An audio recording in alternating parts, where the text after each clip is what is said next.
நீதிமான்களுடைய பாதை நடுப்பகல் வரைக்கும் அதிகமாய் பிரகாசிக்கிற சூரிய பிரகாசத்தை போல இருக்கு.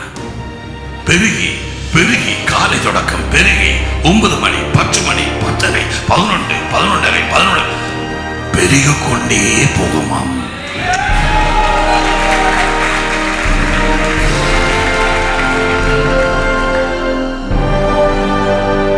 உன்னுடைய பாதை எது இன்றைக்கு?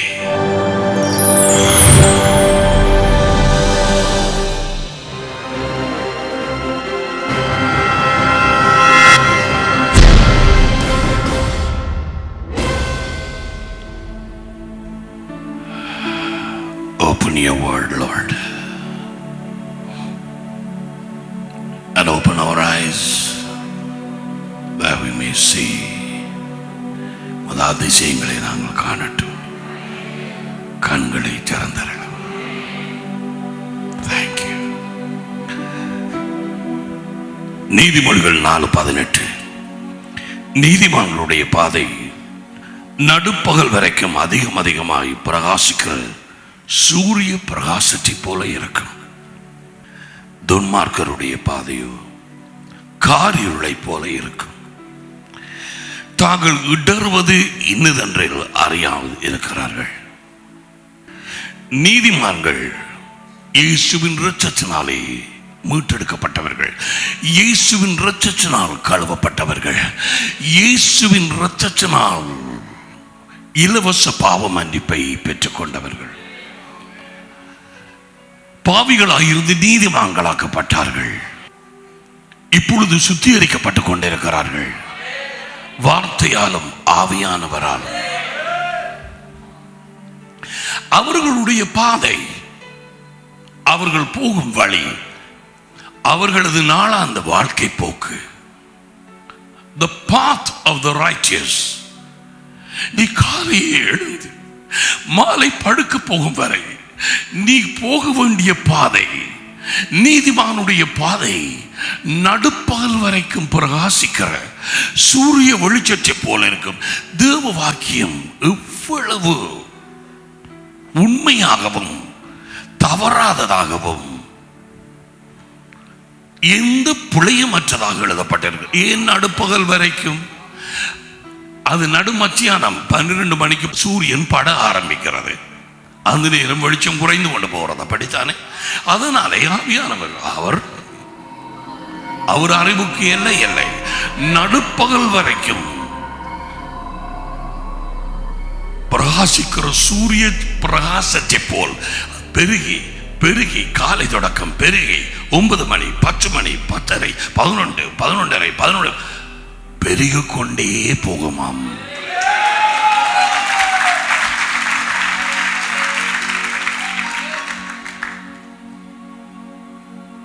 உன்னுடைய வாழ்க்கை பாதை எப்படிப்பட்டது? நாளாந்தம் நீ போய்கொண்டிருக்கும் பாதை எப்படிப்பட்டது?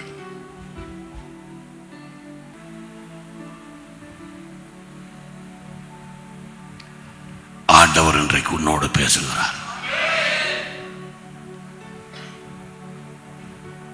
இதை கவனமாய் கேள். உன் வேலைகளை செய்து கொண்டு இதை கேட்காதே. இந்த வார்த்தை உனக்கு உன்னுடைய எதிர்காலம், உன்னுடைய நித்திய காலம், நீ உன் குடும்பம், அதனால் இது உனக்கு கிடைத்திருக்கிறது.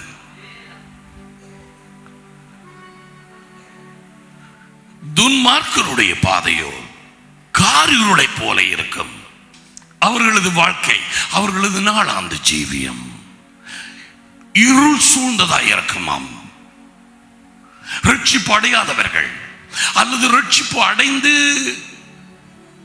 உலகத்துக்குள்ளாக பின்னப்பட்டு இயேசுவை விட்டு விலகி போனவர்கள், கடமைக்காக சபைக்கு வருகிறவர்கள், தேவ பக்திங்கிற வேஷத்தை தரித்திருக்கிறவர்கள், கடமைக்காக வேத புத்தகம் கொண்டு வருகிறவர்கள், ராப்போசனத்திலே பங்கு பெற்றவர்கள், இவர்கள் அங்கத்தவர்கள், இவர்கள் சீஷர்கள் அல்ல. இவர்களுடைய பாதையும் காரிருளை போல இருக்கும். இவர்கள் ஒரு தடவை பிரகாசிக்கப்பட்டு அதன் பிறகு வேறு பக்க வழியாக போனார்கள். அவர்கள் தெரிந்து கொண்ட ஒரு பாதை, அந்த இதிலே அவர்கள் ஒரு திருப்பத்தை ஏற்படுத்தினார்கள் தங்கள் பாதையிலே இருந்து. அது காரிருளை போல இருக்குமாம். தாங்கள் இடறுவது என்னதென்று அறியாது இருக்கிறார்கள். என்ன காரியம் என் குடும்பத்திலே நடக்கிறது, என்ன காரியம் என் வாழ்க்கையிலே நடக்கிறது, எதற்காக நான் கஷ்டப்பட்டு உழைச்சும் என் வாழ்க்கையிலே நிம்மதி இல்லை, என் வாழ்க்கையிலே அங்கே காசு தங்குவதில்லை, எதற்காக என் பிள்ளைக்கு அடிக்கடி வருத்தம் வருகிறது, என் மனைவிக்கு வருத்தம் வருகிறது, எதற்காக நான் செய்யும் வேலைகள் சரிவாரதில்லை, எதற்காக என் குடும்பத்திலே நிம்மதி இல்லை. No, they are blinded. அவர்களுக்கு தெரிவதில்லை எதிலே தாங்கள் இடறுகிறார்கள் என்று தெரிவதில்லை.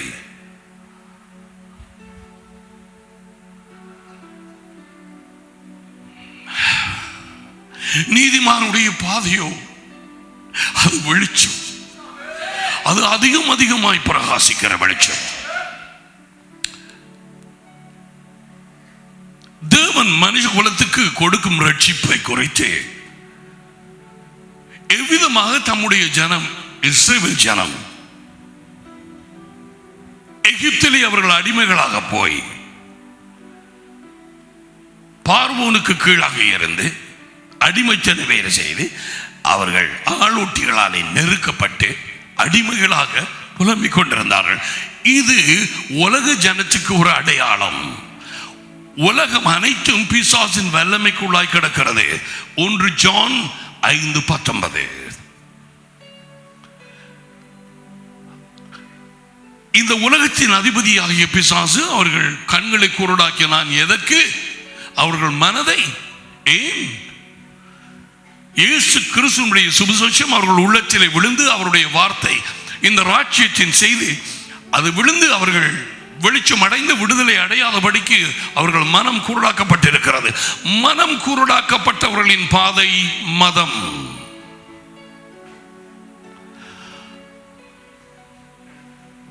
கண்கள் குருடாக்கப்பட்டவர்களின் பாதை இன்னும் சொல்ல போனால் கிறிஸ்தவம். நான் ஒரு மெத்தடிஸ்ட், நான் ஒரு ஆங்கிலிக்கன், நான் ஒரு கத்தோலிக்கன், நான் ஒரு அது. கண்கள் குருடாக்கப்பட்டிருக்கிறார்கள். அதிலே தான் அவர்கள் பெருமை பாராட்டுவது. எப்படியாக இலவசமாய் ரட்சிப்பை பெற்றார்கள், எப்படியாய் அந்த இரத்தம் என்னை கழுவியது. கச்சரை குளித்து புழுக மாட்டார்கள். தாங்கள் கிறிஸ்தவன் என்று சொல்கிறதிலே பெருமைப்படுவார்கள். ஆனால் நான் அவரது இரக்கத்தினாலே ரட்சிப்பை பெற்று அவரது கிருபையினால் கரங்கள் பிடிக்கப்பட்டு அவருக்கு பின்னாலே நான் போக முயற்சித்துக் கொண்டிருக்கிறேன். அவருடைய பலத்தோடு என் மெய்ப்பன், பிரதான மெய்ப்பன், கர்த்தரும் ஆண்டவருமாகிய இயேசு கிறிஸ்து. உன்னுடைய பாதை எது இன்றைக்கு? அது அதிகமாக வெளிச்சமாகிறதா வாலிப பிள்ளைகள், அல்லது காரிருளை போல இருக்கிறதா? என்ன வந்த பிரயோஜனம்? போன கிழமை நான் வாட்சியை கேட்டேன், ஒரு பிரயோஜனமே இருக்கவில்லை, ஒன்றுமாக இல்லை, மாற்றம் இல்லை. இன்றைக்கும் வந்திருக்கிறேன். அதனால் என்ன செய்ய போகிறாய்? இந்த வார்த்தை தேவனுடைய வார்த்தை என்று உன் உள்ளத்திலே வெளிச்சமாய் கிடைத்ததா? அப்படியாக நீ அதை கேட்டாயா? அப்படி கேட்டிருந்தால் உன் வாழ்க்கை மாறி இருக்குமே, உன் முகம் மாறி இருக்குமே, உன் கண்கள் மாறி இருக்குமே, உன் பேச்சு மாறி இருக்குமே. நீ சபையை குறித்து பேச மாட்டியே, நீ மெய்ப்பனை குறித்து பேச மாட்டியே, நீ நன்றி சொல்லும் பிள்ளையாகவா இருப்பாய். ஏன்? அவனுடைய வார்த்தைக்கு பயந்தபடியா. புதிய வாழ்க்கைக்கு புதிய பாதை கொண்டு உண்டு. புதிய சிருஷ்டியின் வாழ்க்கை புதிய வாழ்க்கை. அது உலக வாழ்க்கை அல்ல. உலகம் ஆத்துமாவிலே ஜீவிக்கிறது, உலகம் ஐம்புலன்களிலே ஜீவிக்கிறது, உலகம் இச்சையினால் ஜீவிக்கிறது. எபேசியர் 2ஆம் அதிகாரம். உலகம் தங்களுக்கு தெரியாமலேயே அசுத்தாவிகளினால் வழி நடத்தப்படுகிறது. நாமும் முன்பு அது ஒரு காலத்திலே அப்படி இருந்தோம் என்று தேவன் கூறுகிறார். அசுத்தாவிகளினாலே நாங்கள் வழி நடத்தப்பட்டோம். ஆனால் இப்பொழுது உன் பாதை எப்படி, எந்த பாதையினால் நீ போகிறாய்?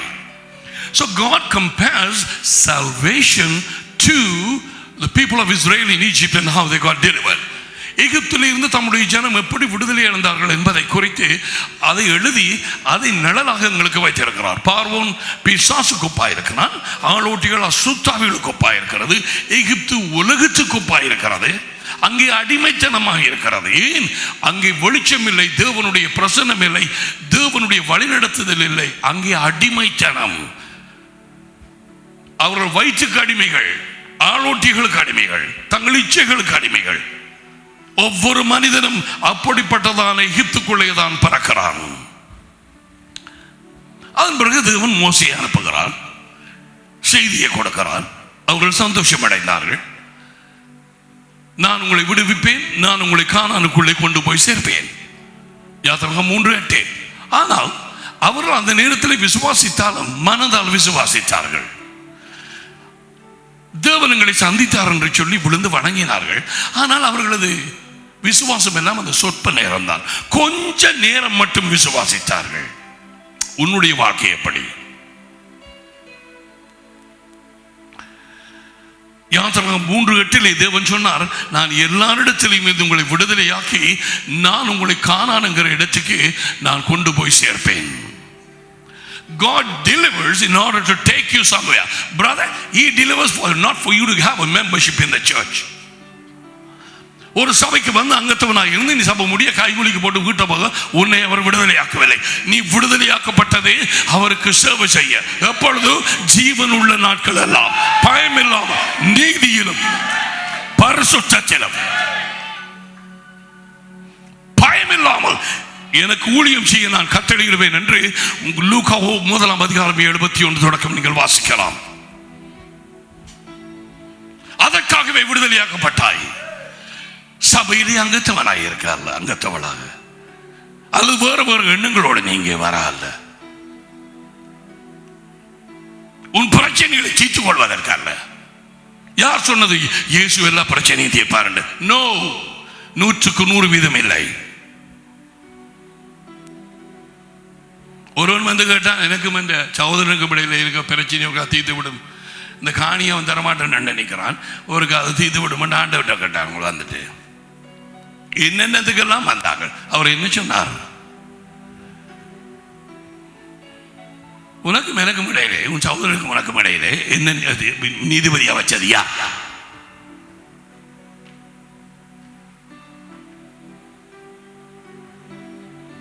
இன்றைக்கு எதற்காக நீ வந்தாய்?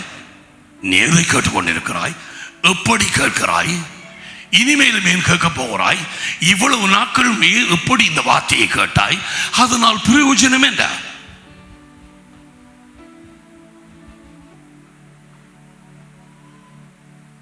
இன்றைக்கு நீ எப்படி கேட்கிறாய்?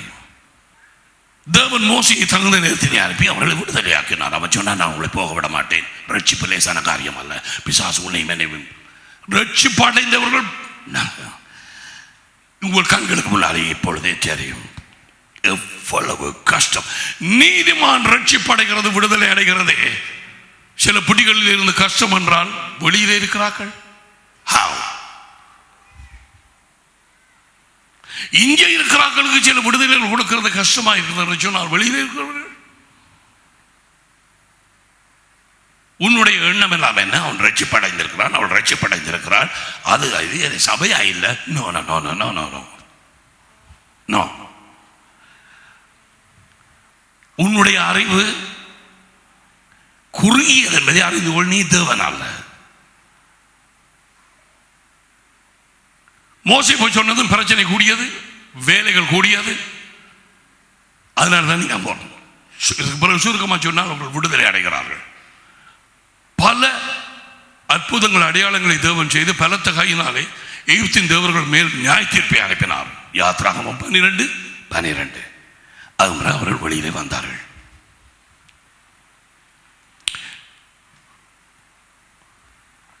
முதலாம் கொரிந்தியர் 10ஆம் அதிகாரத்திலே நாங்கள் இவைகளை நன்கு அறிந்திருக்க வேண்டும் என்று தேவாவியானவர் கூறுகிறார்.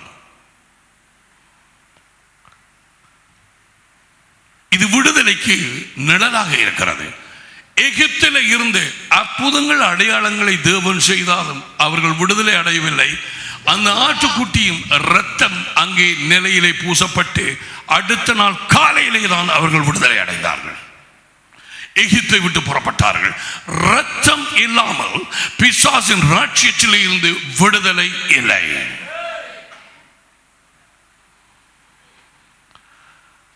They were not free until the blood was applied on the doorpost. The miracles didn't save them. அவர்கள் செய்த 10 அற்புதங்கள், அந்த வாதைகள் அவர்களை விடுதலையாக்கவில்லை. ஆட்டுக்குட்டியின் ரத்தம் அது நம்முடைய ஆண்டவராகிய இயேசு கிறிஸ்துவுக்கு நிழலாக 1 கொரிந்தியர் 5ஆம் அதிகாரம் 7ஆம் வசனம் கூறுகிறது. அவரே பாஸ்காவின் அந்த ஆட்டுக்குட்டி. நம்முடைய ஆண்டவராகிய இயேசு கிறிஸ்து தான் அந்த பாஸ்ஓவர் lamb, அந்த அடிக்கப்பட்ட அந்த ஆட்டுக்குட்டி அந்த இடத்திலே. அதைத்தான் நாங்கள் அந்த ராப்போசனத்தில் நாங்கள் அதை புதுப்பிக்கிறது. இயேசுவை ஒரு நாள் கண்டதும் ஜான் தி பேப்டிஸ்ட் அது உலகத்தின் பாவங்கள் அல்ல, நாம் சுய சிற்றத்திலே ஜீவிப்பது. The sin of the world is the sin of independence. அடங்காத, தேவன்ல தங்கி இருக்காத, இண்டிபெண்டன்டாக, சுதந்திரமாக தேவனை விட்டு விலகி போகும் ஒரு வாழ்க்கை. எங்களுடைய சொந்த அறிவிலே பலனிலே ஜீவிப்பது. இத்தனை பேர் இருக்கிறார்கள் சபையிலேயும். அவனவன் தன் வழிகளிலே போனோம்.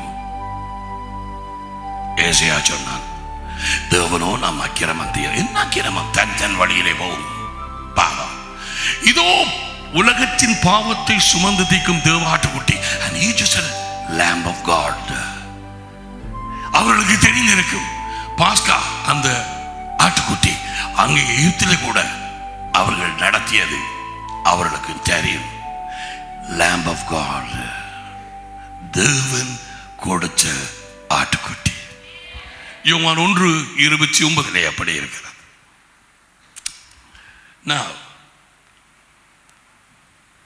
இவர்கள் வெளியிலே வந்து அவர்களுக்கு ஒரு பாதையை தேவன் ஏற்படுத்தினார். குறிப்பாக சில இடங்களாலே அவர்களை கூட்டிக் கொண்டு போகவில்லை. அங்கு யுத்தம் நடக்கும் என்று தேவன் அறிந்தார். அங்கு யுத்தம் பண்றதுக்கு அவர்களுடைய எதிரிகள் மற்ற தேசத்தார் வந்து மறுபடியும் திரும்பி எவித்துக்குள்ளே ஓடி போவார்கள் என்று தேவன் சுத்துவழியாலே வழி நடத்தினாராம். சில சமயத்திலே இதை நான் பார்த்திருக்கிறேன். இந்த இயேசுவுக்குள்ளாக வந்த புதாக்களை கொஞ்சம் சுற்றுவழியிலே தான் வழி நடத்துவார். கொஞ்சம் கொஞ்சமாக தான் அவர்களை வழி நடத்துவார். நேரடியாக கொண்டு போனால் அவர்கள் யுத்தத்தை கண்டு பயந்து ஓடி விடுவார்கள் என்பது அவருக்கு தெரியும். நம்முடைய வாழ்க்கையின் இந்த பாதையிலே யுத்தங்கள் உண்டு. மாமிசத்தோடும் இரத்தத்தோடும் அல்ல, துரைத்தனங்களோடும் அதிகாரங்களோடும் இந்த பொல்லாத ஆவிகளோடும் வானசேனைகளோடும் நமக்கு போராட்டம் உண்டு உண்டு உண்டு. நீ யுத்தம் பழக வேணும். நீ எப்படி போர் செய்கிற நீ பழக வேணும். நீ ஞாயிறு வந்து போய் சரியில்லை. ஆனால் கட்டாயம் நீ யுத்தத்தை சந்திப்பாய். கட்டாயம் புயலை சந்திப்பாய். கட்டாயம் வெள்ளம் வரும், புயல் அடிக்கும், காற்று அடிக்கும், மழை பெய்யும். கட்டாயம் தேவனுக்கு கீழ்ப்படுகிறவனுக்கும் நடக்கும், கீழ்ப்படியாதவனுக்கு நடக்கும். கீழ்ப்படுகிறவனுடைய வீடு நிறைத்திருக்கும், கீழ்ப்படியாதவனுடைய வீடு விழுந்து போகும். சபை விட்டு சபை ஓடிக்கொண்டே இருப்பார்கள். நாட்டப்படாத மரங்கள், ஜீவ மரம் இல்லாதவர்கள், ஜீவ மரத்தின் சந்ததியாராய் இல்லாதவர்கள், இவர்கள் நன்மை தீமை அறியத்தக்க அந்த ஆத்மாவினுடைய அந்த அறிவிலே தான் ஜீவிக்கிறார்கள். கிறிஸ்தவம் என்கிற ஒரு மதம், கிறிஸ்தவர்கள் என்று ஒரு பெயர். அவர்கள் அந்த பாதையிலே தேவ பக்தி என்கிற வேஷம் தரித்து நடக்கிறார்கள். முதலாம் கொரிந்தியர் 10ஆம் அதிகாரத்திலே ஆவியானவர் நமக்கு இப்படி இருக்க சகோதரர்களை நீங்கள் எவைகளை அறிய வேண்டும் என்று இருக்கிறேன் என்றால், இது யார் பேசுவது? ஆவியானவர் பவுலின் மூலமாக கொரிந்து சபைக்கு பேசுகிறார். நம்முடைய பிதாக்கள் எல்லாரும் மோசைக்கு கீழே இருந்தார்கள், எல்லாரும் சமுத்திரத்தின் வழியாய் நடந்து வந்தார்கள். நம்முடைய பிதாக்கள் எல்லாரும் மேகத்துக்கு கீழே இருந்தார்கள். மேகம் பரிசுத்த ஆவியானவருக்கு நிழல், சமுத்திரம் தேவனுடைய வார்த்தை, அந்த தண்ணீர் எங்களுடைய பேப்டிசத்துக்கு நிழலாக இருக்கிறது. அது கூடாக receiving the Holy Spirit and going through the water baptism, very important, மிகவும் முக்கியம். எல்லாரும் மோசைக்குள்ளாக மேகத்தினாலும் சமுத்திரத்தினாலும் ஞானஸ்நானம் பெற்றார்கள். மேகம் ஆவியானவர், சமுத்திரம் அது வாட்டர் பேப்டிசம், தண்ணீர் ஞானஸ்நானம், அதே வார்த்தைக்கும் நிழலாக இருக்கிறது. எல்லாரும் ஒரே ஞான போஜனத்தை சாப்பிட்டார்கள். அது தேவனுடைய வார்த்தை, மன்னா, ஒவ்வொரு நாளிலும் விழுந்தது. ஓகே, எல்லாரும் ஒரே ஞான பானத்தை குடித்தார்கள், பரிசுத்த ஆவியானவர், the drink. So you have the word, சொல்லு வார்த்தை, அடுத்தது ஞான தண்ணீர், பரிசுத்த ஆவியானவர், ஜீவ தண்ணீர். நீதிமானுடைய பாதையில் இது கட்டாயம் தேவை. இந்த வாழ்க்கை போக்கு புதிய வாழ்க்கையிலே ஒவ்வொரு நாளும் சாப்பாடு தேவை. அதான் அவர் ஜெபிக்கும் நேரத்தில் சொன்னார், அன்றன்றுள்ள எங்களது சோறு எங்களுக்கு இன்றைக்கு தாரும். அவன் இந்தியாவில் அப்பன் சாப்பிட்டானாக்க நமக்கு பரவாயில்லை. உனக்கு விளங்கும்படியாய் பேசுகிறேன். எங்களுக்கு வேண்டிய சோறு இன்றைக்கு எங்களுக்கு தாரு. இது வயிற்று சோறை பற்றி சொல்ல இல்லை, இது இந்த சோறை குறித்து சொல்லுகிறார். இது ஒவ்வொரு நாளிலும் இந்த நீதிமானுடைய பாதை, இந்த புதிய வாழ்க்கையின் பாதையிலே உனக்கும் எனக்கும் தேவை. உபாகமம் 8:3 அப்படி கூறுகிறது. ஒவ்வொரு நாளிலும் அந்த வார்த்தை விழுந்தது. இவர்கள் போக வேணும், புறக்க வேண்டும், அது கொண்டு போய் சமைச்சு சாப்பிட வேண்டும். அவர்களுக்குள்ளே எவரும் வியாதியாய் இருந்ததில்லை. இது தேவனுடைய ஒழுங்கு. அவரே அதை போட்டார், அந்த மன்னாவை. அது பரலோக உணவு. அது எங்களுக்கு தேவனுடைய வார்த்தைக்கு நிழலாய் இருக்கிறது. கடமைக்காக வாசிக்கிறாய், கடமைக்காக நோட்ஸ் எடுக்கிறாய், கடமைக்காக சர்ச்சுக்கு வருகிறாய். உனக்கு எப்படி இந்த சாப்பாடு சரி வரும்? எப்படி உன்னுடைய புதிய வாழ்க்கையின் பாதையிலே நீ பெலனோடு போக போகிறாய்? இந்த பெலன் இல்லாமல் எப்படி பிசாசை எதிர்க்க போகிறாய்? 1 யோவான் 2:14-15-16 படி இந்த வார்த்தையின் வல்லமை இல்லாமல் எப்படி நீ எதிர்க்க போகிறாய்?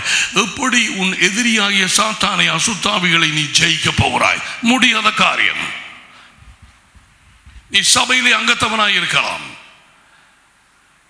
50 வருஷமும் இருக்கலாம். நீ அறியாமையிலே இருந்து அசுத்தாவிகளினாலே குட்டப்பட்டு நீ இடர்வது மறுபடியும் துன்மார்க்கரை போல இன்னதென்று அறியாமல் இருப்பாய். எத்தனை பேர் இன்றைக்கு சபைகளிலே நடக்கிறது என்ன என்று தெரியாமல் சர்ச்சுக்கு போகிறார்கள், வருகிறார்கள். முழு சூனியமும் அதுக்குள்ளே கிடக்குது. வீட்டுக்குள்ள முழு சுருவங்களும், முழு படங்களும், முழு தேவனுக்கு அசிங்கமான காரியங்களும் உள்ளே கிடக்கிறது. அந்த 2வது கற்பனைக்கு முழு மாறாக செய்கிறார்கள். ஒன்றையும் எனக்கு ஒப்பாக செய்யாதே, ஒன்றையும் பண்ணாதே. வானத்திலும் பூமியிலும், பூமிக்கு கீழையும், சமுத்திரத்திலும் தண்ணீரும் ஒன்றையும் செய்யாதே. அது கேட்க மாட்டார்கள்.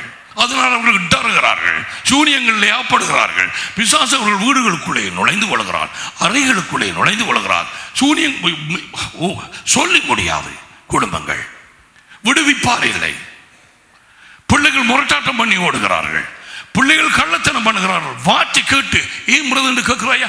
அந்த வார்த்தை விழுந்து சாப்பிடவில்லை. மன்னாவை தேவன் போடலாம், நீ சாப்பிட வேணும். தேவன் இரையை கொடுக்கலாம் குருவிகளுக்கு, புழுவை கொடுக்கலாம். சாப்பிட வேண்டியது குருவியினுடைய வேலை. அவர் தீர்த்த மாட்டார் ஒவ்வொரு குருவிக்கும். God will supply the worms, but he won't feed them to the birds. Did you know that? நீதான் சாப்பிட வேண்டும். நீதான் இதை கொண்டு போய் உன்னுடைய உணவாக நீ எடுத்துக்கொள்ள வேண்டும். மேய்ப்பன் அல்ல. ஒவ்வொரு நாளிலும் இந்த புதிய வாழ்க்கையின் இந்த புதிய பாதையிலே உனக்கு இது தேவை. அது மட்டுமல்ல, தண்ணீர் தேவை.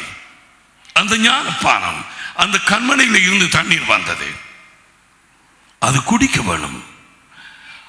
தேவனுடைய வார்த்தையை பருக வேணும், ஆவியானவரை குடிக்க வேணும். ஒருவன் தாகமாயிருந்தால் என்னென்றை வந்து பானம் பண்ண கடவன் இயேசு சொன்னார். யோவான் 7:37-38 அதிலே விசுவாசிக்கிறவர்கள் பரப்புகிற பரிசுத்த ஆவியானவரை குறித்து பேசினார் என்று சொல்லி வேதம் சொல்லுகிறது. விசுவாசிக்கிறவர்கள், விடுதலை அடைந்தவர்கள், இலவச பாவ மன்னிப்பை பெற்றவர்கள், தேவனுடைய பிள்ளைகள் மட்டும்தான் அந்த இரண்டாவது அனுபவமாகிய பரிசுத்த ஆவியானவரை பெற்றுக் கொள்ளலாம், மற்றவர்கள் அல்ல. அது இரண்டாவது அனுபவம் ஒவ்வொரு தேவனுடைய பிள்ளையும் கட்டாயம் பெறத்தான் வேண்டும். தான் பவுல் கேட்டான், நீங்கள் விசுவாசித்த நாளிலே நீங்கள் பரிசுத்த ஆவியானவரை பெற்றீர்களா? Did you receive when you believed?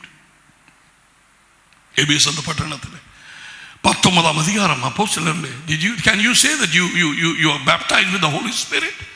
Where are you going? நீ கல்யாணம் முடிச்சன முடிக்காமல் விட்டால் என்ன, நீ எங்க போகிறாய்? உன்னுடைய பாதை எது? நீதிமானுடைய பாதை அதிகமாய் பிரகாசிக்கும் பாதை. Is your light getting brighter? போன கிழமையை விட, நேற்றையை விட, போன கிழமையை விட, போன மாதத்தை விட, இதோ மே மாதம் கடந்து போகிறது 2012.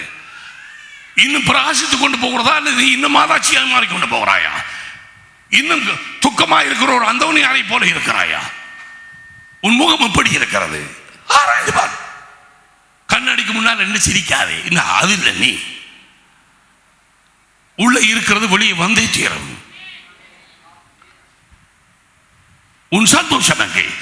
தேவனுடைய ராஜ்யம் புசிப்பும் குடிப்பும் அல்ல, அது நீதி, சமாதானம், பரிசுத்த ஆவியானவருக்குள்ளாக உண்டாகும் களி கூறுதல். எனக்கு ஒரு சகோதரன் நேற்றுக்கு சொன்னார், பிரதர் இது கேளுங்க, என்னட்டு கேட்டேன். நேற்றுக்கு பின்ன நான் இந்த உடன்படிக்கை செய்து கொண்டு போட்டுக்கொண்டு இருந்தேன். வீட்டிலே கொஞ்சம் பெலமா நான் போடுவேன். அப்போ எங்களோட வீட்டு வீட்டுக்கு பக்கத்தில் தெரு போகுது. அதால் ஒரு சைக்கிளில் ஒரு மனுஷன் வந்து மெதுவான சைக்கிள் அதில் நின்றது. வாட்ச போய்கொண்டே இருக்கு. தெரியல அவர் இப்போ என்ன செய்கிறாரு. அதுக்கு பிறகு கதவு திறந்தது, அவர் உள்ளே வந்தார். நான் என்னன்னு கேட்டேன். அவர் சொன்ன, எனக்கு இந்த வாட்சியை கேட்க என்னமோ செய்து,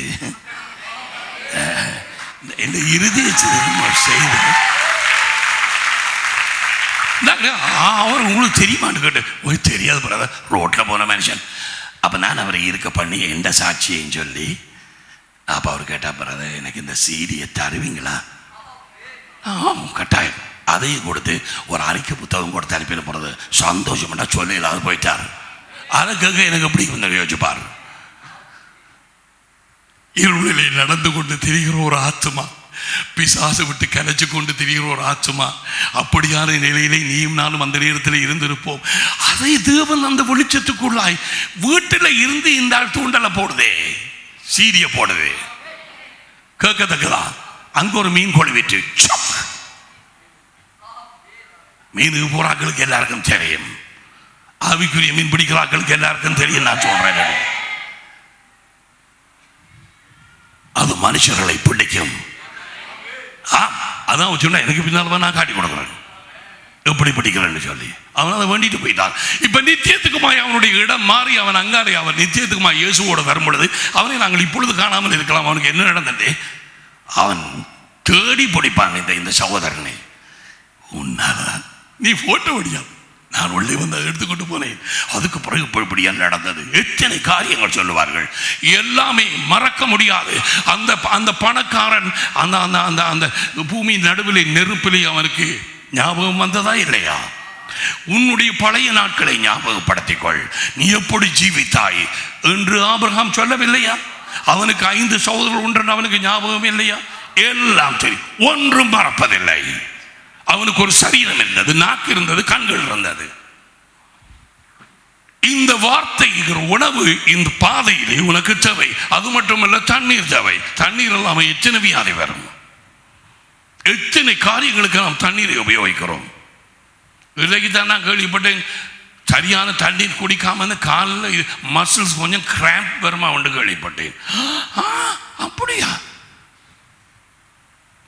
போதிய அளவு தண்ணீர் குடிக்காமல் விட்டால் அப்படி இது ஒரு காரியம். இனிமேல் எத்தனையோ காரியம். குறைவான தண்ணீரெல்லாம் வியாதிகள் வரும். தண்ணீர் அது ஜீவ தண்ணீர். நம்முடைய ஆண்டவராய் இயேசு கிறிஸ்து அடிக்கப்பட்டதனாலே அவர் நமக்கு அனுப்பிய ஜீவ தண்ணீரை பரிசுத்த ஆவியானவர் அந்த கண்மனையில இருந்து வந்த தண்ணீர். So we drink the word and we eat the word every day and every day and every day daily. அந்த வார்த்தை சாப்பிட்டு சாப்பிட்டு சாப்பிட்டு அந்த தண்ணீரை நீ குடிக்கும் நேரத்திலே நீ உன்னுடைய நீதிமானுடைய பாதையிலே நீ போய் உன்னுடைய வெளிச்சம் அதிகம் அதிகமாகும்.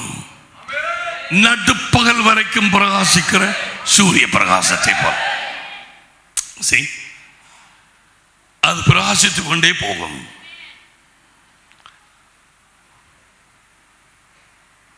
ஒன்றும் தடுமாற வேண்டியதில்லை. யாரையும் ஒரு சபைக்கு அங்கத்தவராக அழைக்கவில்லை.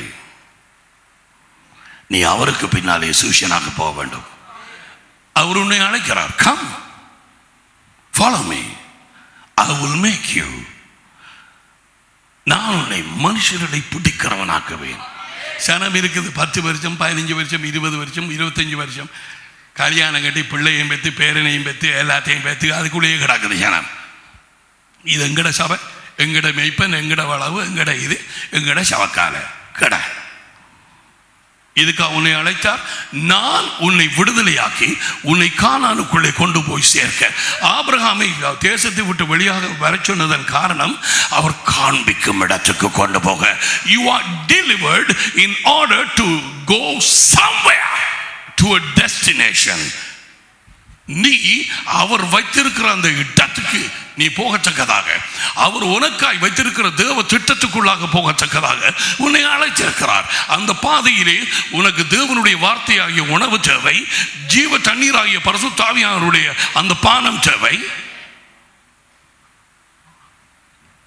அல்லாவிட்டால் நீ அந்த பாதையிலே நீ போக முடியாது. இந்த பாதை சும்மா சபைக்கு வந்து போகிற பாதை அல்ல. அது துன்மார்க்கரின் பாதை. அந்த பாதையிலே ஒரு பிரச்சனையும் இருக்காது என்று அங்கே சொல்லவில்லை. நோ, இருக்கும். ஆனால் நீ அதை மேற்கொள்ளுவாய். அவருடைய இரத்தத்தின் வல்லமையினால் மேற்கொள்ளுவாய். அவருடைய நாமத்தின் வல்லமையினால் மேற்கொள்ளுவாய். நீ அந்த பிரச்சனையை, அந்த மலையை பார்த்து அந்த தேவனுடைய வார்த்தையை நீ விசுவாசத்தோடு அதை நீ உச்சரிக்கும் நேரத்திலே, அதுக்கு கட்டளை கொடுக்கும் நேரத்திலே அது உன்னை விட்டு விலகத்தான் வேண்டும்.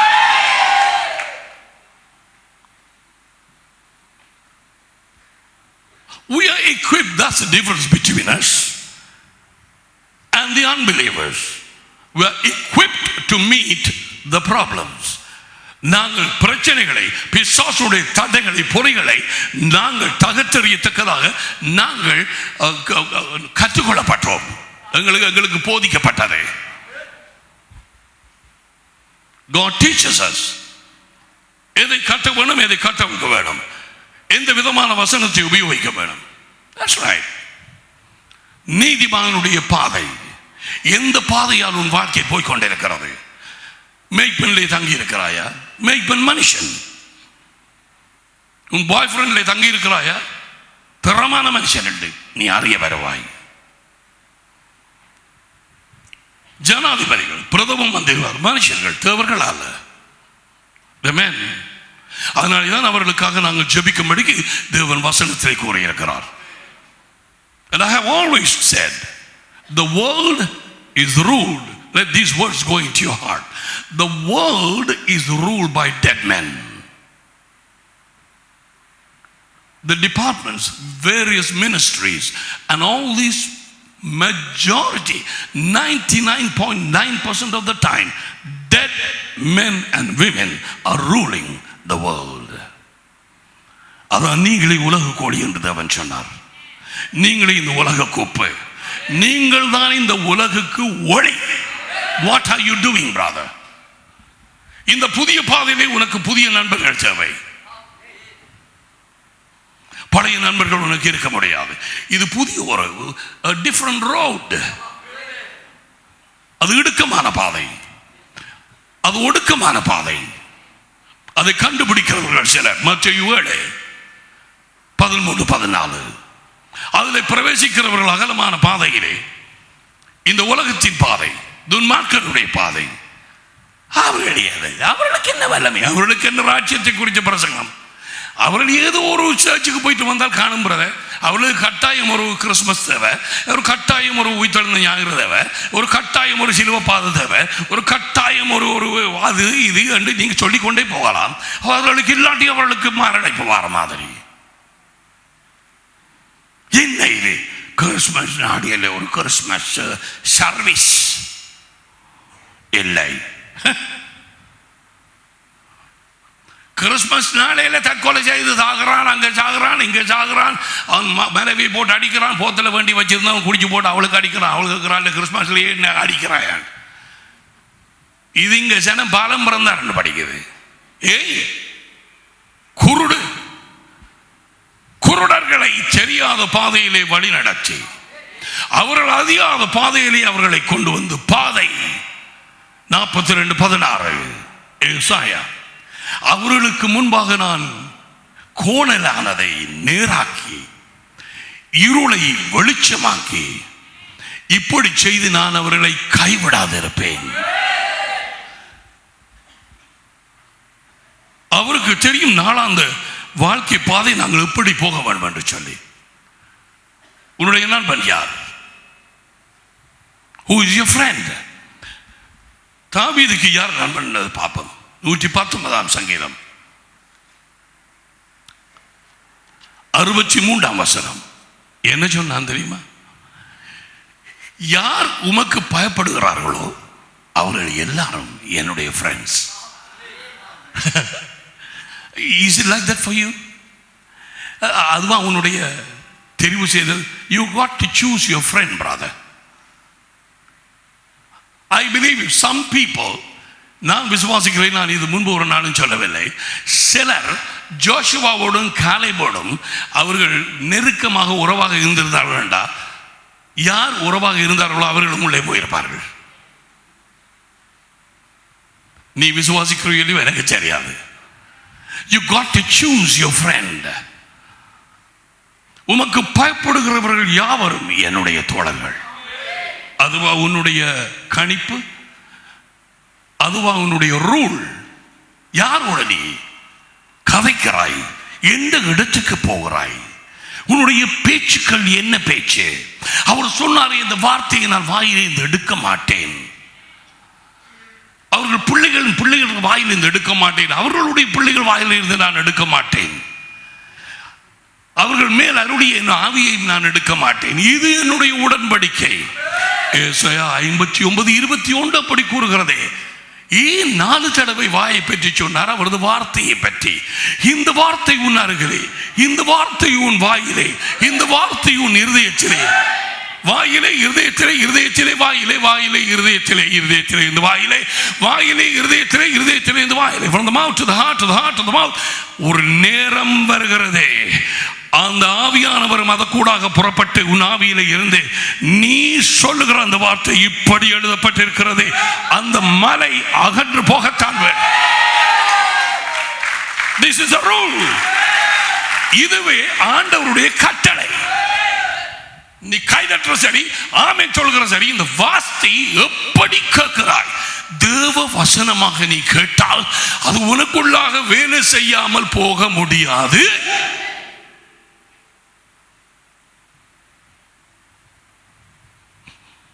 என்னுடைய வசனமாக கேட்டால் ஒன்றுமே நடக்காது. This is the word of God. எந்த ஒரு விஞ்ஞானியும் எந்த ஒரு தத்துவஞானியும் உற்று பிள்ளையும் புடுங்க இயலாது. இதுல ஒன்றும் நடக்க இயலாது. அவர்கள் தேவனுடைய திட்டத்துக்குள்ளாக நுழைவதற்கு அவர்களை அழைத்துக் கொண்டு போனார். சாப்பாட்டை கொடுத்தார், மன்னா, அதுக்கு பிறகு தண்ணீரை கொடுத்தார், குடித்தார்கள். ஆனாலும் முறுமுறுத்தார்கள். முறுமுறுத்தவர்களை பாம்பு கடிச்சது. சங்காரக்காரன் வந்து அங்கே அழித்து போட்டார். அதெல்லாம் நீங்கள் வாசித்திருக்கிறீர்கள். 1 கொரிந்தியர். நீங்கள் கட்டாயம் இவர்களை அறிந்திருக்க வேண்டும் என்று சொல்லி நான் விரும்புகிறேன் என்று பரிசுத்த ஆவியானவர் அது எல்லாம் இவர்கள் எல்லாரும் இப்படியாக அந்த மன்னாவை சாப்பிட்டும் அவர்கள் அந்த ஞானபானமாகிய அந்த ஆவியானவர் நிழலாக இருக்கிற அந்த தண்ணீரை குடித்தும் அநேகம் பேரில் அவருக்கு பிரியமாய் இருக்கவில்லையா? கவனமாய் கேள். இன்றைக்கு ஏன் நீ இந்த வார்த்தையை கேட்கிறாய்? இந்த வார்த்தையை தேவனுடைய வார்த்தையாய் கேட்காட்டி நீ வந்தது பிரயோஜனம் இல்லை. இந்த வீடியோவை நீ பார்க்கிறது பிரயோஜனம் இல்லை. பேர் உனக்கு வந்து பிரசங்கம் பண்ணாலும் உனக்கு பிரயோஜனம் இல்லை. தூத்துக்குடி, செங்கல்பட்டு, சாலிகிராமம், சென்னை, விருதுநகர், எங்கேயும் இருந்து வரட்டும். கனடா, அமெரிக்கா, இந்தோனேஷியா, ஆஸ்திரேலியாவிலிருந்து வந்தவராங்கிறத நீ கேட்ட வார்த்தையை வைத்து என்ன செய்கிறாய்? நீ ஓடுறது ஒரு குறி சொல்ற ஒரு ஒரு ஒரு ஒரு ஒரு ஒரு செய்தியை கேட்க உனக்கு அநேகமான நேரத்தில் தலையில கைய வச்சு குறிப்பாக நீ எங்க போவா, உனக்கு வீசா கிடைக்குமா கிடைக்காதா, எந்த இழிச்ச வாயனை நீ கட்ட போறாய் என்று கேட்ட வார்த்தையை என்ன செய்தாய்? இதிலே கொடுக்கப்பட்டிருக்கிற வெளிச்சத்துக்கு நீ கீழ்ப்படியாமல் உனக்கு தெரியாத ஒரு வெளிச்சத்தை தேவன் கொடுப்பாரா? இதுல இருக்கிறதுக்கு நீ கீழ்படிக்கிறது இல்லை. நீ கேட்கிற யாரை கட்ட போறேன்னு, அல்லது எந்த தேசத்துக்கு போறேன்னு, அல்லது என்ன வேலை எடுக்க போறேன், இதுக்கு முதல்ல கீழ்படிக்கிறாயா? Obey the word, the light already given to you, and God will give you more light. கீழ்படிக்கலப்பா,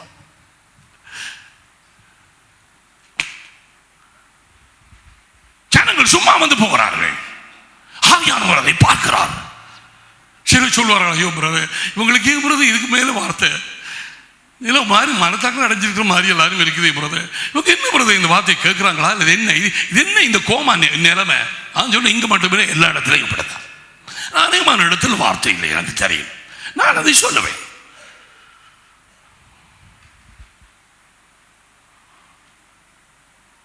நேற்றைய தினத்திலும் குறிப்பாக எந்த வார்த்தையும் எனக்கு ஒன்றுமே தெரியவில்லை. நான் கிளம்பி கூடாது கேட்டேன். சில சில காரியங்கள் இருதயத்தில் இருந்தது. பட் எனக்கு தெரியும் அவர் உங்களுக்கு தேவையான காரியத்திலே பேசுவார் என்று எனக்கு தெரியும். ஏன் அவர் உங்களை நேசிக்கிறார், உன்னை அவர் நேசிக்கிறார், அவருடைய திட்டத்துக்குள்ளே கொண்டு போக விரும்புகிறார். கானானுக்குள்ளே அவர் போகவில்லை, தேவ திட்டத்தின் மையத்துக்குள்ளே போகவில்லை. இது எழுதப்பட்டது உனக்கு எனக்காக. 11ஆம் வசனத்தில் நமக்கு எச்சரிப்பு உண்டாகும்படி இவைகள் எழுதப்பட்டிருக்கிறது. அது இஸ்ரவேல் என்று சொல்லாது. இவைகள் எல்லாம் உதாரணங்களாக நமக்கு சம்பவித்தது. பலர் முறுமுறுத்தார்கள், பலர் நிச்சயம் இருந்தார்கள். பாம்புகளை தேவன் அனுப்பினார். பாம்புகள் எதுக்கு உப்பா இருக்கிறது? அசுத்தாவிகள். எத்தனை பேர் பாம்புகளால் கடிக்கப்படுகிறார்கள்? முறுமுறுக்கிறவர்கள், வருத்தம், மன்னிக்க முடியாத ஆவியோடு இருக்கிறவர்கள், சபையை கிழிச்சு தும்பாக்குறவர்கள், அதுக்கு பிறகு போய் உட்கார்ந்து இருப்பார்கள். வார்த்தையை கேட்கிறவர்கள் மாதிரி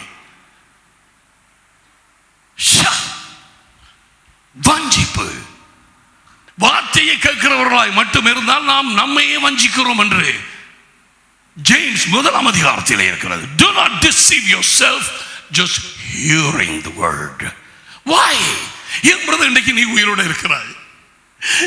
ஆண்டவர் உனக்கு இன்னமுமாக உனக்கு சரீரத்தில் சுவற்றையும் ஒரு வேலையும் கொடுத்து உனக்கு சில சில அறிமுகங்களையும் கொடுத்திருக்கிறார். நீ வெளிச்சம் அல்லவா? எத்தனை கோடிக்கணக்கான ஜனம் மட்டக்களப்பிலேயே, எத்தனை லட்சக்கணக்கான ஜனம் அவரை அறியாம ஒரு சுரூபம், ஒரு முண்டாம், ஒரு பாம்பு, ஒரு பள்ளி, ஒரு எதுக்காக நீதான் என் தெய்வம் என்று இருந்து அதுக்கு பிறகு விடுதலை அடைஞ்சு வந்து ஆண்டவர் அவர்களை அரவணைக்கிறது உன் கண்கள் பார்க்கவில்லையா? நீ எப்படி சும்மா இருப்பாய்? இது எடுத்துட்டு ஓட வேண்டிய நேரம். ஆண்டவரே எனக்கு காண்பியும். அவரே சொல்லிட்டார், வழியில சலாம் போடாத, யாருக்கும் குட் மார்னிங் சொல்லாத. ஏனடா நீ போற வேலை மினக்கட்டு போகும் வழியில நீ போய் ஜெபம் பண்ண போறவன்னு அவன் செத்துருவான். Don't be delayed. இவர்கள் போகவில்லை. 11 நாட்களிலே கடந்து போக வேண்டி இருந்தது அந்த இடத்துக்கு. 40 வருஷம். ஏன்? கேட்ட வார்த்தையை விசுவாசிக்கவில்லை. அவர்கள் மாமிசத்திலே ஜீவித்தார்கள்.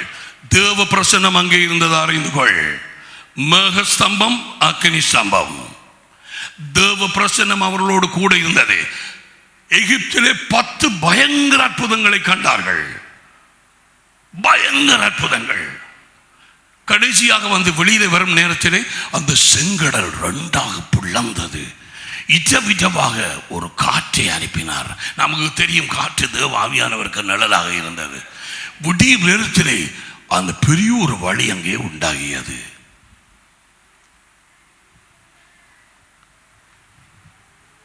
அது கூட கடந்து போனார்கள். அப்படி இருந்தும் அவர்கள் கேட்ட வார்த்தையை விசுவாசிக்கவில்லை. அவர் சொன்னார், உங்களை விடுதலையாக்கி உங்களை கொண்டு போய் சேர்ப்பேன். உனக்கும் எனக்கும் இதே இதுதான். அவர் எங்களை பிசாசின் ராஜ்யத்திலிருந்து விடுதலையாக்கினது அவரது சித்தத்தின் மையத்துக்குள்ளாய் கொண்டு போக. உனக்கொன்ற ஒரு அழைப்பு, உனக்கொன்ற ஒரு ஊழியம், உனக்கொன்ற ஒரு பிதாவினுடைய வேலை.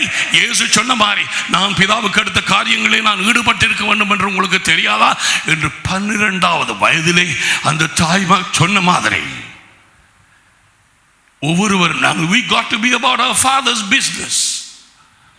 தாப்பனுடைய வேலையில் நாம் ஈடுபட்டிருக்கிறோம். brothers and sisters, நாங்கள் ஈடுபட்டிருக்காட்டி தெருவில் போறவன் ஈடுபட்டிருக்கிறது.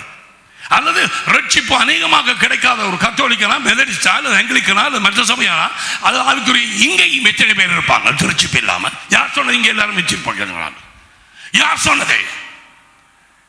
இந்த சபை தான் எல்லாம் சரி என்று சொல்லி, அல்லது இந்த சபை தான் எல்லாரும் ரட்சிப்பு அடைஞ்சிட்டாங்க? No, far from it. நான் வார்த்தையை கொடுத்தால் அதை போய் வீட்டை ஆராய்ந்து பார்க்க வேண்டியது உன்னுடைய பொறுப்பு. இது காரியங்கள் சரியா இப்படி இருக்கிறதா? இன்றைக்கு ஆவியானவர் என்ன பேசினார்? ஆராய்ந்து பார்க்க வேண்டியது உன்னுடைய பொறுப்பு.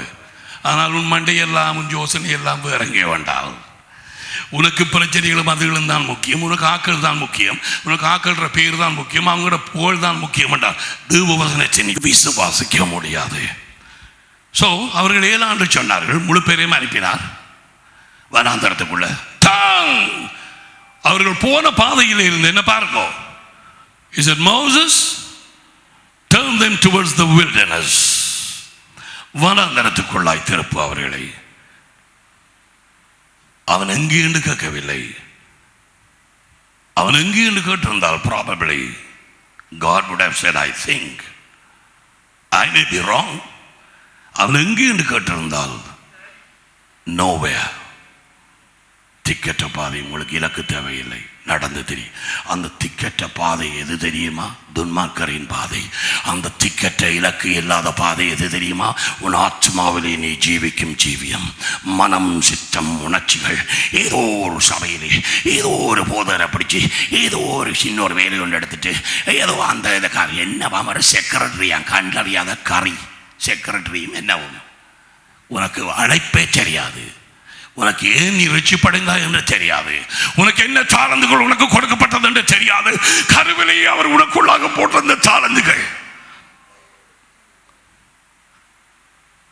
பெசலேலுக்கு அவனுக்கு அந்த சித்திர வேலைகளை செய்த அங்க தாளந்துகள் இருந்தது. ஆனாலும் பரிசுத்த ஆவியானவருடைய அனாயிண்டிங் தேவையாயிருந்தது. அவர் சொன்னார், நான் அவனை நிரப்பி இருக்கிறேன், அவனை எடுத்து உபயோகித்துக்கொள். 33ஆம் அதிகாரம் யாத்திராகமத்திலே வாசித்துப்பார். என்ன சொல்ல வருகிறேன்? நீ எந்த பாதையாலே போகிறாய்? உனக்கு ஒரு இலக்கு இருக்கிறதா? நீ தேவ சித்தத்தின் மையத்துக்கு போகிறாயா? அல்லது என்ன விளையாடுகிறாய்? என்று புருஷனோடு செல்லம் கொத்துகிறாயா? அல்லது புருஷனை நீ மனைவியோடு செல்லம் கொத்துகிறாயா? மறுபடியும் சொல்ல விரும்புகிறேன், எந்த ஒரு மனைவியோ புருஷனோ அவன் அழைக்கப்பட்டவனாய் இருந்து அவன்ல இருக்கிற அந்த அனாயிண்டிங்க மற்றாள் மதிக்காத நேரத்திலே நீ அவனோடு இருக்கிற அந்த நெருங்கிய அந்த உறவை நீ வீணாக தள்ளி விடுகிறாய். You forfeit the right of a relationship with your husband or wife when you despise the anointing. Never despise the anointing. மோசேயில் இருக்கும் அந்த அபிஷேகத்தை ஆரோனும் மிரியமும் அதை ஒரு பொருட்டாக எண்ணவில்லை, கிழித்து பேசினார்கள். Oh my God, that brought God, the Jehovah, down to earth. Jehovah தேவனை உடனடியாக பூமிக்கு அது இழுத்தது. Come out, வாங்க வழியால, 2 பேரும் வாங்க வழியால. My Lord, அறைக்குள்ளே பேசினார்கள். You have பரலோகத்தில் இருந்து பேசினவர் மோசைக்கு இப்போ கீழே இறங்கி வந்துட்டார். வெளியே வாங்க, என்ன பேசுறீங்க? What did you speak? உங்களுக்கு பயம் இல்லை? நான் யாரோடையும் அந்த விதமாக நான் பேசுவேன். ஆனால் என் மோசையோடு நான் ஓமமாய் பேசுவேன். பயமில்லை. அவர் கோபம் அடைந்து அந்த இடத்தை விட்டு அவர் மேலே போய்விட்டார். தேவன் மிரியம் உடனடியாக குஷ்டரோகியானாள். ஆரோன் தப்பினான் அந்த அபிஷேகம் இருந்தபடியால். ஒரு நேரம் வந்தது, மோசி அவன் ஆடைகளை கலட்டினதும் அந்த அபிஷேகம் கலட்டினது மாதிரி உடனடியாக செத்தான் Aaron. That anointing protected him. That's another story. நீ போய்கொண்டிருக்கும் பாதையை, உன் வாழ்க்கை போக்கை நீ சீர்தூக்கி பார்த்தாயா? இவர்களை வனாந்தரத்துக்குள்ளே அனுப்பினார். அவர்களது வாழ்க்கை போக்கு தான் சகோதரர்களே 90வது சங்கீதம். 4 தடவை அவரது கோபத்தை குறித்து அங்கே எழுதப்பட்டிருக்கிறது. 4 தடவை. உமது கோபத்தால் எங்கள் நாட்கள் கடந்து போயிட்டு, அழிந்து போயிட்டு, வாடி போனோம், எங்கள் நாட்களை ஒரு கதை போல முடிச்சு போனோம் என்று எழுதுகிறது தான். 70 வயதும் 80 வயதும் அங்கே போட்டிருக்கிறது. தேவ சித்தத்துக்குள்ள நுழையாத கணக்கு. அதை வச்சு ஒரு டாக்டரின், ஒரு போதனை உண்டாக்காது.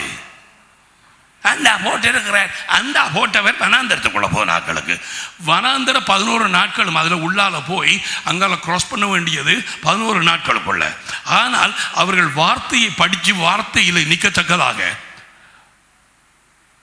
ஆண்டவர் அந்த நாட்களை கொடுத்தார். இவர்கள் வார்த்தையை விசுவாசிக்கவும் இல்லை, இருதயத்தில் வைக்கவும் இல்லை, முறுமுறுத்தார்கள். The wilderness days are for you and me to learn the word of God, to use the word of God. எபிரேயர் 5:13 படி அந்த வார்த்தையை நாங்கள் பயிற்சியிலே கொண்டு வந்து பழகிக் கொள்ள வேணும், எப்படியாக உபயோகிக்கிறது என்று அந்த ப்ராமிசஸை. பிரதர், சர்ச்சுக்கு வந்து சும்மா போத, அதுக்கு பிறகு நான் அடுத்த ஞாயிறு தானே உன்னை பார்க்கிறேன். நீ என்ன விதமான பாதையிலே போகிறாய்? நீ அவர் போடுற சாப்பாடை சாப்பிடுகிறாயா? நாளாந்தம் அந்த தண்ணீரை குடிக்கிறாயா? உன் ஃப்ரெண்ட்ஸ் யார்? எந்த பாதையாலே நீ போகிறாய்? எங்கள் நாட்களும் அது கோபத்தால் கடந்து போயிட்டு ஒரு கதையை போல நாங்கள் முடித்து விட்டோம். ஒரு கதை எல்லாம் நாங்கள் வாசிக்கலாது. 90ஆம் சங்கீதம் 11ஆம் வசனம். உமது கோபத்தின் வல்லமையையும் உமக்கு பயப்படத்தக்க விதமாய் உமது உக்கிரகத்தையும் அறிந்து கொள்ளத்தக்கவன் யார்? 12 நாங்கள் ஞான இருதயம் உள்ளவர்களாகும்படி எங்கள் நாட்களை என்னும் அறிவை எங்களுக்கு போதித்தரலும். பார்த்தீர்களா? சிலாக்கள் சொல்லுவாங்க, நாங்கள் ஒரு தேவ செய்தியில்லை, நாங்கள் வந்து போகிறோம், நாங்கள் சமாதானமாக தான் இருக்கிறோம். கோலமாய்கள் தேவன் சொன்னார், நீங்கள் போகிற இடங்கள்லே அங்கே இருக்கிற ஜனங்களினுடைய சமாதானத்தை தேட வேண்டாம். அவங்க எப்படி காசு சம்பாதிக்கிறாங்க, எப்படியாக கார் ஓடுறாங்க, எப்படியாக செய்கிறாங்க, மற்ற நாடுகள், மற்ற இடங்கள், கொழும்போ, கண்டியோ, ஹாலியோ, அல்லது அமெரிக்காவோ, கனடாவோ, இங்கிலாண்டோ, அல்லது எதுவாக இருந்தால் அதை அந்த படங்களில் பார்த்துட்டு இச்சிக்காத, அவங்களுடைய சமாதானத்தை நாடாத. பிசாசு தேவனுடைய சமாதானத்தை போல ஒரு சமாதானத்தை காப்பி பண்ணும். அவர்களுடைய சமாதானம் பிசாசு கொடுக்கும் சமாதானம். போட் ஓட்டையா போயும் கேப்டன் சொல்றார், இன்றைக்கு எல்லாம் சாப்பாடு ஃப்ரீ, நீங்கள் நன்றாக நீங்கள் குடித்து நல்லாக சாப்பிடலாம். ஆனால் ஓட்ட போட்டில் முழு பேரும் சாக போறார்கள், ஒருவருக்கும் தெரியாது, கேப்டனுக்கு மட்டும் தெரியும். சாத்தான் இதைத்தான் சொல்லி வச்சிருக்கிறான் இந்த உலக ஜனங்களின் வாழ்க்கைக்கு. தாங்கள் தருவது இன்னதென்று அறியாது இருக்கிறார்கள். ஓ மனிதனே, நீ எங்கே போகிறாய்? காலையில் மலர்ந்து மாலையில் மடியும் மலராய் வாழ்கிறாய். புல்லு வாடியது, பூவும் உதிர்ந்தது, கர்த்தருடைய வசனமோ என்றென்றைக்கும் நிலைத்திருக்கும்.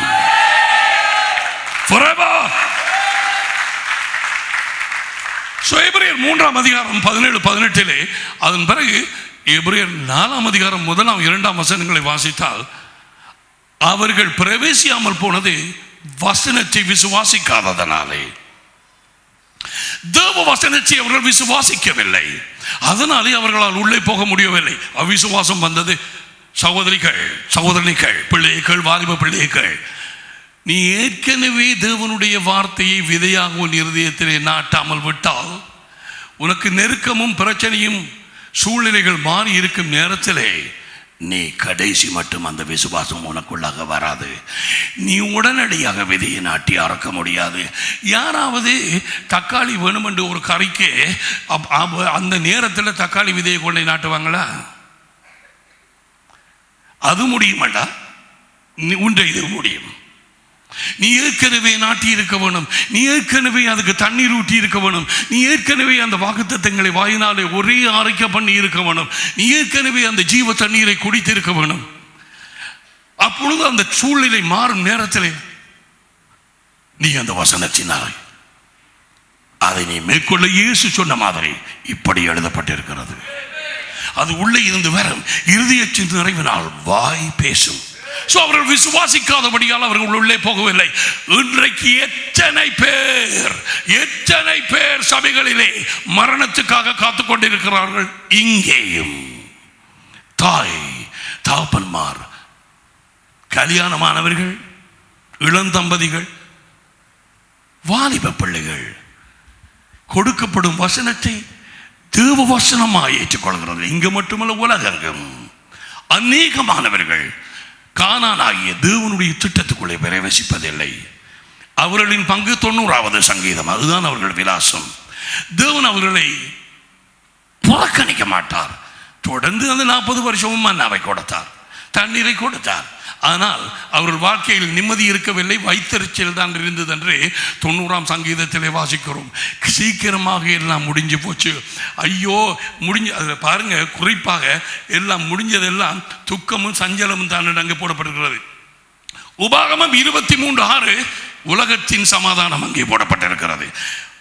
யோவான் 14:26 இயேசு சொன்னார், நான் உங்களுக்கு என் சமாதானத்தை கொடுக்கிறேன். அதோடு அவர் நிற்க இல்லை. உலகம் கொடுக்கிற பிரகாரம் நான் கொடுக்கிறதில்லை. உலக சமாதானம் என்றால் அசுத்தாவிகள் கொடுக்கும் ஒரு சமாதானம் உண்டு.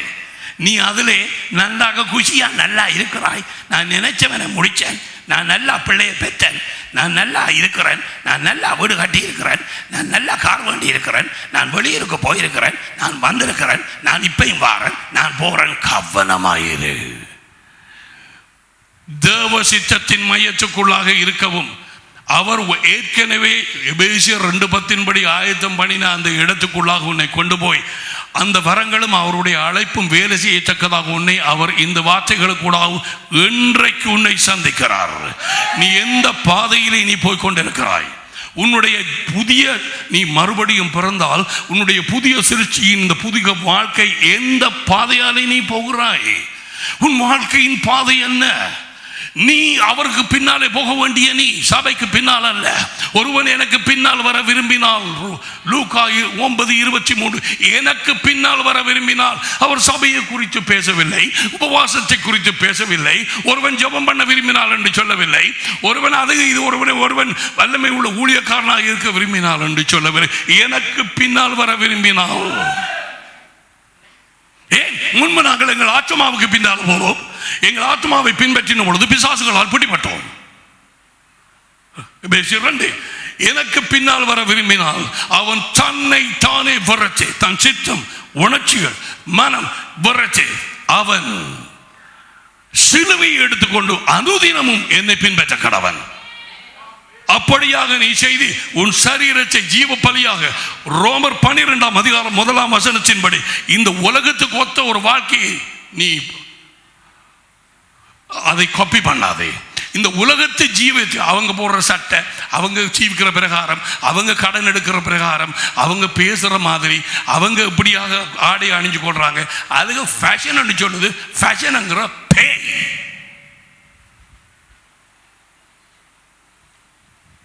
யார் இந்த ஃபேஷனை உண்டாக்குறது? ஆவியானவரா? இச்சையான உடுப்புகளை யார் உண்டாக்குவது? ஒரு பிள்ளை கேட்டது, இது பிரைட உடுப்பு, கடவுளே இதை விட ஒன்றுமில்லாமையே வந்துடுண்டா நல்லா. இது என்னப்பா? இது என்ன? அதுக்கு பேர் ஃபேஷன். எல்லாரும் தானே பாச போடுற. இப்ப எல்லாரும் பாவம் செய்வதற்கு அநேகம் பேரை பின்பற்றாவே. உபாகமம் Do not follow a multitude to commit sin. இன்றைக்கு நீ போகும் பாதை எது? உன் வாழ்க்கை போக்கு எது? நீ ஜீவ பலியாக உன்னுடைய சரீரத்தை ஒப்புக்கொடுத்து நீ உன் மனம் புதிதடைகிறதுனாலே வார்த்தையாலும் ஆவியானவராலும் அந்த நாளாந்தம் முழும் அந்த மன்னா நாளாந்தம் பண்ணும் உன்னுடைய தியானம் நாளாந்தம் நீ சாப்பிடும் அந்த தேவனுடைய வார்த்தை உன்னுடைய ஆவிக்குரிய ஜீவியம் அந்த அந்த அந்த அந்த ஜெபம் தொடர்பு வைக்கும் அந்த ஆவியின் ஜெபம் அதற்கூடாக நீ சபையோடு வைக்கும் ஐக்கியம் விசுவாசிகளோடு தேவனுக்கு பயந்தவர்களோடு வைத்திருக்கும் உன்னுடைய சிநேகிதம் இவைகளுக்கு கூடாக நாளாந்தம் உன் வெளிச்சம் பெரிதாகி தேவன் உனக்கு காண்பிப்பார். இதற்காகத்தான் நான் அழைச்சேன், இதுக்குத்தான் நான் உன்னை அழைச்சேன். இதோ பார், இது உனக்கு இப்பொழுது தெரியும். அந்த நேரத்தில் நீ அறிந்து கொள்வாய். இதற்காகத்தான் தேவன் என்னை ஆயத்தப்படுத்தினார். ஆனால் எந்த ஒரு புருஷனுக்கும் எந்த ஒரு மனைவிக்கும் வந்தே முதலாவதாக தாக்கும் அவன் ஊழியத்தை பிடித்துக் கொள்ளாது, அவனுடைய கானானை அடைந்து விட முடியாது. அவனை தாக்கும் அந்த ஆவியின் பெயர் பில்லி சூனியம் மந்திரவாதம். I will never forget as my spiritual father taught and it just remains with me. பில்லி சூனியம் மந்திரவாதம் எந்த ஒரு மேய்ப்பன் எந்த ஒரு மூப்பன் அல்லது எந்த ஒரு லீடர்ஷிப் எடுக்கிற ஒரு தாய் ஒரு தகப்பன் ஒரு வாலிப பிள்ளை இவர்களை எதிர்க்கும் அந்த ஆவி பிரத மந்திரவாதம் புருஷனுக்கு கூடாய் வரும் முதலாவதே அல்லது மனைவி கூடாய் வரும். புருஷன் ஊழியம் செய்ய விட்டால் மனைவி கூடாக வரும், மனைவி ஊழியம் செய்ய விட்டால் புருஷனுக்கு கூட அல்லது பிள்ளைகளுக்குள்ள என்ன உங்களுக்கு ஒரே ஊழியம் செம்மாக்குறாங்க அல்லது அங்கே முரட்டு அல்லது பாடி லாங்குவேஜை போடும். வீட்டை போனோன்னா மூஞ்சியை நீட்டி கொண்டு இருப்பாங்க அல்லது அவங்க கலைக்க மாட்டாங்க அல்லது இன்னும் சில ஆட்கள் இருக்கிறாங்க அவங்க பாலியல் அவங்களுடைய திருமணத்துக்குள்ளே ஆண்டவர் வைத்த அந்த பாலியல் உறவை அதை இழுத்துக் கொள்வார்கள். They refuse. இப்படி கணக்கு நடக்கும். மரணத்தின் ஆவியில இருந்து தப்பலாம், ஆனால் வீட்டில் இருக்கிற மந்திரவாதம் அந்த பில்லி சூரியம் அது என்ன சொல்லுன்னு தெரியுமா? அதே மாதிரி இப்படியா செய்கிறாய், இப்படியா போறாய், இந்த மாதிரி செய்கிறாய், விவாகரத்து பண்ணுவேன். பல தடவை ஆட்களுக்கு கூட நான் இதை கேட்டிருக்கிறேன். I'll take divorce. தெரியுமா? நீ முதல்ல நேசிச்சு கல்யாணம் கேட்டுறே உன்னால் அல்ல, அந்த ஆவி. ஆண்டவருடைய பிரசன்னத்திலே சொல்லுகிறேன், நீ அவனை பார்த்து கட்டினது நீ அல்ல, அந்த ஆவி அவனை இழுத்து கொண்டது. இப்பொழுது தன்னுடைய கலரை காண்பிக்கிறது. உன்னை அவமானப்படுத்துவேன், உன்னை வீட்டாரை அவமானப்படுத்துவேன். That spirit of witchcraft, that Kavana dumb demon, அந்த கானானுக்குள்ளே நீ பிரவேசிக்கிறாயா? Oh my goodness, this is very deep stuff. இது ஆழமான காரியம், இது சரியான ஆழமான காரியம். விளங்குதா? That's right. It's very very deep that I have to tell you. This is not for just people சும்மா இங்க வந்துட்டு போறாங்க. நீ இயேசு கிறிஸ்துவோடு மறுபடியும் எழுப்பப்பட்டிருந்தால், உயிர்ப்பிக்கப்பட்டிருந்தால், பூமிக்கு அடுத்த காரியங்களே அல்ல, அவர் அங்கே இருக்கிற இடத்தின் காரியங்களை நீ வாஞ்சிக்க வேண்டும் என்று கொலோசியர் 1:3 கூறுகிறது. வாசித்துப்பார். எந்த பாதையிலே போகிறாய்? இன்னும் எந்த பாதையால் நீ போகிறாய்? There is a place of the center of God's will. அப்படி நீ ஜீவ பலியாக உன்னை ஒப்பு கொடுத்து மனம் புதிதாகிறதுனால மறுரூபம் அடைந்து தேவனுடைய நன்மையும் பிரியமும் பரிபூர்ணமான சித்தம் எது என்று நீ அறிந்து கொள்ள வேண்டும். அல்லாவிட்டால் உன்னுடைய விலாசம் 90ஆம் சங்கீதம், அங்கே நீ ஜீவிப்பாய். பிந்தி வந்தவர்கள் முன்னாலே ஓடுவார்கள், நீயோ பின்னாலே நிற்பாய். உனக்கு விரக்தி. And these people, what is the one word you can say people who are left entering their Canaan? Shall I tell you? Frustration. தங்கள் கானானுக்குள்ளே நுழையாத ஜனங்களை குறித்து அவர்கள் வாழ்க்கையில் ஒரு காரியம் சொல்லலாம், காட்டிக்கொள்ள மாட்டார்கள். என்ன தெரியுமா? அதிருப்தி, விரக்தி. பாஞ்சு கொண்டிருப்பார்கள் எல்லாரையும். வீட்டிலே நிம்மதி இல்லை, பள்ளியிலே நிம்மதி இல்லை, வேலை செய்கிற இடத்துல நிம்மதி இல்லை, சபையிலே நிம்மதி இல்லை, போ, நிம்மதி இருக்காது, கொடுக்க மாட்டார் ஆண்டவர். ஆனால் வஞ்சிப்பில் இருக்கிறவர்கள் பிசாசுகளின் சமாதானத்தை எடுத்துக் கொள்ளலாம். எஸ்ரா 9:12 அங்கே இருக்கிறது, இந்த உலகத்தின் சமாதானத்தை நாடாது, அது வஞ்சிக்கப்பட்ட ஆவியினுடைய சமாதானம். உனக்கொன்றொரு சிற்றத்தின் மையம் உண்டு. புதிய வாழ்க்கை, புதிய பாதை, புதிய வாழ்க்கை, புதிய ஒரு பாதை. நீ அந்த இடத்தை அடையச்சால் வேணும். God bless you.